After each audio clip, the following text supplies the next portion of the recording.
Hello everyone, welcome back to my channel. This week I am back with another painting for you guys. Now instead of a tutorial, I am going to be giving you tips and tricks to improve your watercolor paintings. Now the first thing I want to start with is masking fluid. You guys see me use this all the time. Anytime I paint a subject with a background, I'm using this. And why is because it is a protective barrier. You don't have to use it, however, it is so much more than likely that the colors of your background are going to bleed into the lines, the outline of your subject matter, and you necessarily don't want those colors mixed in there, right? So, masking fluid is relatively cheap. It's like $6, $7. It's not too expensive. It's worth the investment. And, there's a couple of different brands that make this, Daler and Rowney. The one I use is by Winsor & Newton, and I've had this bottle for over 2 years, and it's still like a third full. Now when you use this, make sure you use a brush that you don't plan on using ever again, because it's going to completely gunk up your brush. This stuff dries rapidly, so as you're painting, it's going to dry. Now, make sure that you are as accurate to your subject's outline as possible, because wherever this goes, you will not be able to put paint down. Like, it'll completely just go right over the fluid and it will not bleed through. So if you get specks of it here and there, no paint is gonna go in that area, and it's going to stick out like a sore thumb. You'll know it if you drop some anywhere else on your painting. Now, another thing that I'd like to talk about as you're watching me do this is building contrast and saturation. I see so many artists who are afraid to go too dark. They're afraid to go too dark or too light with their highlights and too dark with their shadows. Now, saturation plays a big deal when it comes to contrast. As you can see, I am just building all of these blues, purples, magentas, and I'm just going with more and more pigment. I'm not just using watercolor, I am using gouache. It is a bit more pigmented and it builds up faster, but that's because I know that I am doing a night scene. Now, I've made the mistake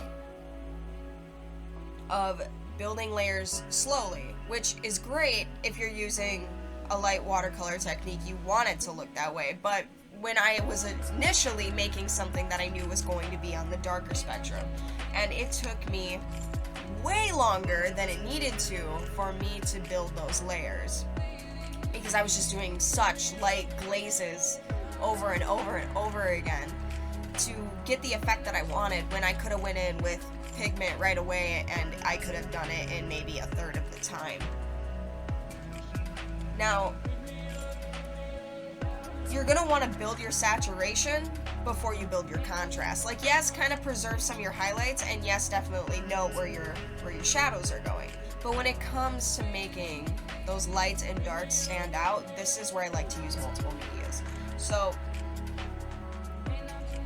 you see me go in with watercolored pencils. Obviously, I'm using the Winsor & Newton 45 half pan watercolor set, and then the 60 set of Arteza gouache. Now that's the main paint that I'm using, but you will see me going in with the Faber-Castell watercolor pencils, and then also the Faber-Castell pit markers. I do use a couple of colored pencils in this piece too. You will see me go in with the Caran d'Ache Luminance white pencil. Now, that is the only pencil I use by Caran d'Ache, because one, they are so expensive, but also, really, if any of them are worth the money, it's that white pencil, in my opinion. And then I do use a couple of Prismacolors and Polychromos just for those orange dots on the butterfly wings. That is the only time I use the colored pencil, because I know that I cannot get the bright pigmented effect that I want with a paint. It's just not going to blend well with my butterfly, because I'm already using watercolored pencil with black around that. So if I go in with a wet pigment, it's going to bleed in, it's going to get muddy, it's not going to be clean. So being able to use mixed medias with watercolor paintings, I think, is the most effective to get the results you want.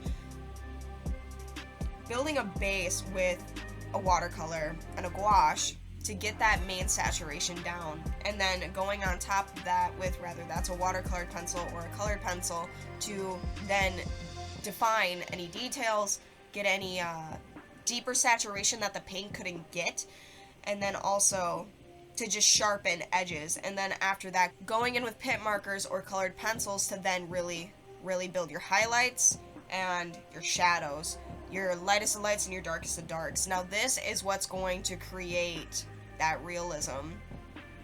A good example of this is when I'm going in on these flowers. I really show that layering process where I start with the watercolor paint, I get the base colors down. I'm like, alright, I think I want some purple here, some pink over here. I do my petals.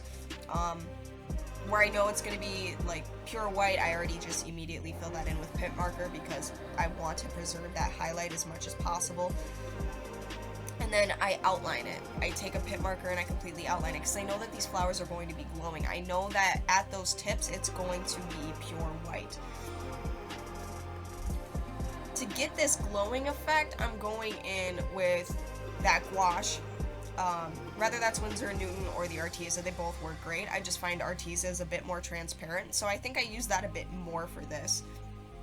And I just blend around the flowers very lightly with water, and I slowly build up that glowing, radiant effect.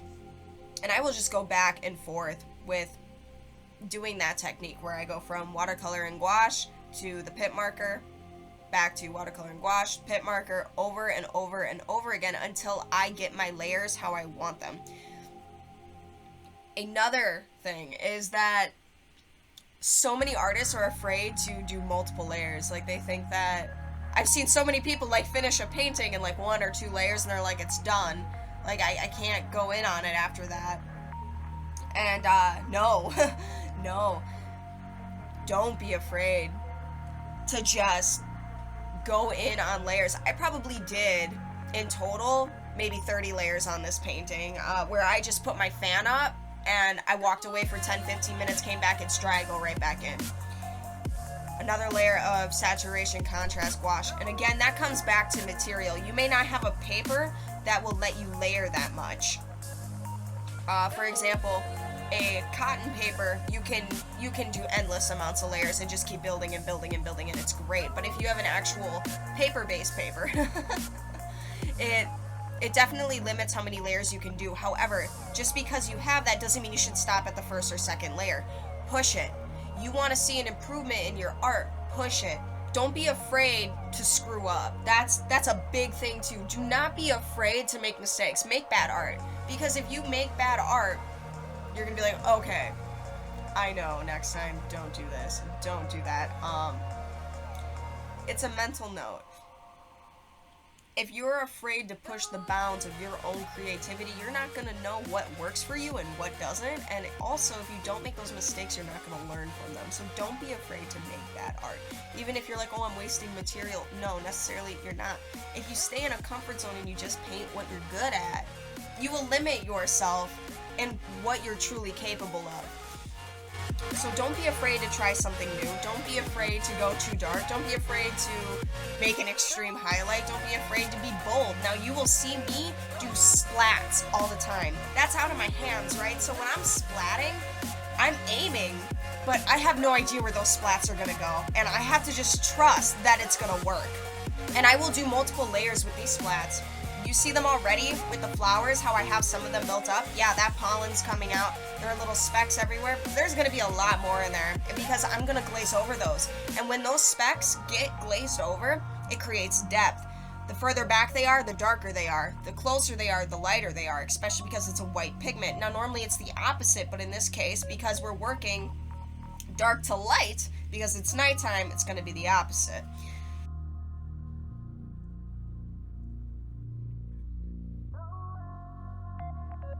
Now, I don't do this in this painting, but another fun thing is like doing drip techniques. Loose style, letting the paint go outside of the lines, you know, coloring outside of the lines. Don't be afraid to be bold. Don't be afraid to be unique. If you keep it very reformed and very refined, it's not going to make your art stand out. You want it to be different. You want it to catch people's eye. You want your artwork to really show who you are, express who you are, but also at the same time, you really want your artwork to be a reflection of yourself, and you want to show that creativity, that expression of your soul through it. However that is, working in whatever media that you specialize in, painting whatever you specialize in, but then also adding your personal creative touches, things that make you, you. Everybody has their own unique art style. What's yours? For me, I like extreme vibrancy, really solid contrast, lots of splats, little details, insane highlights. Like, I want to make things pop. Some people, they want to, you know, really actually like go on the darker side. Like, they like to do a lot of dark art and do a lot of like strong contrast with black and white, and then throw in like reds and stuff, and that really pops and it looks really good and it works for them. There are other people who are really into abstract, who do like all these ink splats and ink drops and loose style paintings, and they just turn out beautiful. Whatever works for you. Don't be afraid to get wild with it. Don't be afraid to be free with your art, because that's what it is. You know, as soon as you integrate fear into your artwork, like, I'm afraid to try a new product, I'm afraid to expand, you just stopped yourself from the most freeing thing that you can do.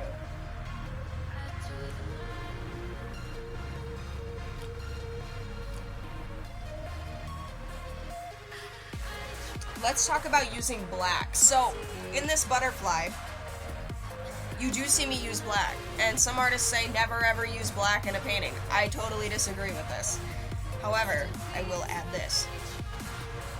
Before I go in with black, I am going in with Prussian blues, phthalo blues, ultranium blues, indigo blues, and I'm shading that over each other, blending it in. I'm building all these different tones and hues, and then I go in with black. And then after I do that, I go back in with more blue. Why? Is because if I just use solid black on that butterfly, with all these variations of blue, I would have just made it look so flat. So flat. Because all of these things are happening around it, the flowers are reflecting into the wings. It can't just be pure black. It wouldn't make sense. So whenever you are using pure black, make sure that that area, whether it's background or the subject, you are 1000% sure it is pure black. Like, there is nothing else in there. Honestly, even then, I recommend do an undertone of something. If it's fur, you know, do the undertones of the grays or the brown, and then go in with black. Because that is going to make it not look flat. You think, oh, the black's going to cover it right up. Actually, no, not when you blend. When you blend, those tones mix together, and even though it's hard to tell, if you actually compare the two, you will notice the difference between pure black and black mixed with other colors. You will. And this makes a big difference in your artwork, especially when it comes to realism.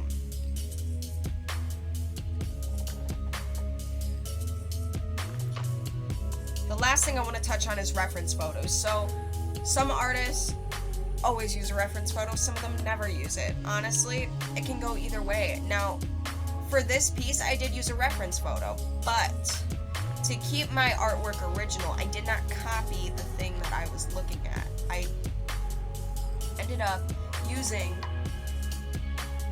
an ideal butterfly, but I changed the angle of it, what it was doing, how it was landing. But I still looked at a reference photo to make sure I got all the veins right and where all the little highlights and shadows and everything in the wings were, because you still want to be accurate to your subject, but you don't necessarily want to copy somebody else's work or somebody else's photography. So keep that in mind when using a reference photo. You don't want to copy it to a T if you don't have to. Now, for a beginner, completely understandable, but if you are somebody who takes your art seriously and you do sell your artwork, keep that in mind. You don't want to copy other people's work. And that's what I have for you guys this week. I hope you found these tips helpful. I hope that you are able to benefit from some of this information and you really just go for it for whatever style of art that you do. Don't be afraid to mix it up a little. Don't be afraid to be you. I'll see you guys next time.